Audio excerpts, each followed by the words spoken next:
So let's say on 3rd March, Nifty had closed at a price of 17,594.35. It was 272.45 points up compared to the previous date. So this market was closed on March 3. This is the spot price of Nifty. It is 17,594.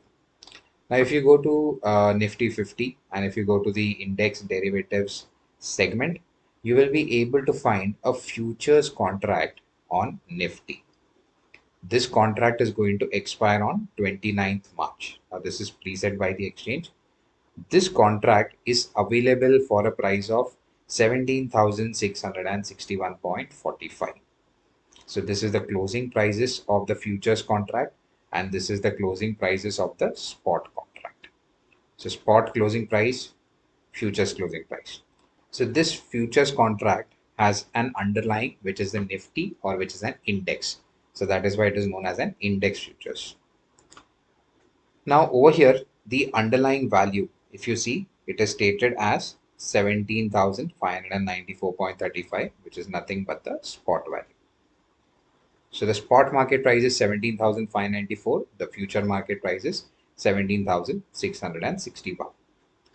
Now, one Nifty futures contract is for 50 lots of Nifty. So if you're buying one futures contract, you are trading on 50 times the index. So 50 multiplied by the index value.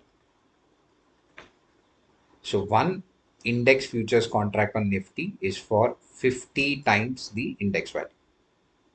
Now the other terms, the traded value, the VWAP, the change in open interest, everything we'll see later on. As we can see, the spot price of Nifty is 17,594 and the futures price is 17,661. There is something known as basis, and basis is the difference between the spot price and the futures price. So this is the formula through which you calculate basis. Basis is spot price minus the futures price. Now over here, the spot price is 17,594, futures price is 17,661. So the basis is negative. So if the futures price is greater than the spot price, then the basis is negative and vice versa is also possible. If basis is negative, we can say that futures are trading at a premium. That means future prices are greater than the spot price. If this particular answer is positive, then we can say that the futures are trading at a discount. So let us say the spot price is 100 and the basis is 5. The basis is positive 5. So I'll write it over here. This is the basis and this is the spot price. So can you tell me what will be the futures price? Basis is 5, spot price is 100. We know that if the basis is positive, then the futures price must be lower than the spot price or the futures must be trading at a discount. So the futures price is 95. So if there is a particular futures contract trading at this particular point in time, then it is going to have a value of 95. Now, at a particular point in time, we have three different futures trading on the Indian exchange. One futures is going to have an expiry on 29th March. Next futures contract is having an expiry of 27th April.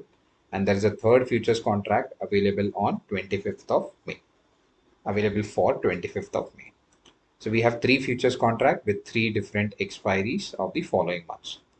Now let's say if we are on 30th March, then this particular contract would have expired and then we would have another contract that will be expiring in the month of June 2023. The date will be the last Thursday of the June month. So you can find out what is the last Thursday of the June month. Here's an example of Reliance futures. So this is a stock futures. It's a Reliance stock futures. So Reliance is the underlying. This contract is expiring on 29th March. The underlying value is 2382. That means this is the spot market price. One futures contract on Reliance is for 250 shares of Reliance. So the market lot or the quantity of the underlying is 250. In Nifty, it was 50. In Reliance, it is 250. So one futures contract on Reliance is for 250 shares of Reliance. So the market lot size for the Nifty futures is 50. So what is the total value of one futures contract of Nifty?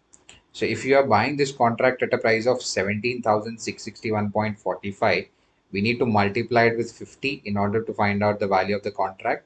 The value of the contract is 8,83,072.50 paise. So this is how you derive at the value of the contract. It is the price of the contract multiplied by the total lot size or the quantity. The next is tick size. Tick size is the minimum price movement which is allowed. Here for the Nifty futures, it is 5 paise. So if you see the current price is 17,661.45, what could be the next price? The next price could be a price which is greater or price which is lower. So the next price, if it is lower, it has to be 17,661.40. If it is higher, it has to be 17,661.50. So the change is for 5 paise. The next transaction cannot be at a price of 17,661.46. It cannot be at a price of 17,661.44. So it cannot change by 1 paise. The minimum price fluctuation has to be 5 paise. Now the tick size is also set by the exchange. So tick size is the minimum price movement which is allowed. It is 5 paise. For Nifty, it is 5 paise. For some stocks, it can be 1 paise, it can be 2 paise, it can be 10 paise. Somewhere it can even be 1 rupee if required. But this value is set by the exchange.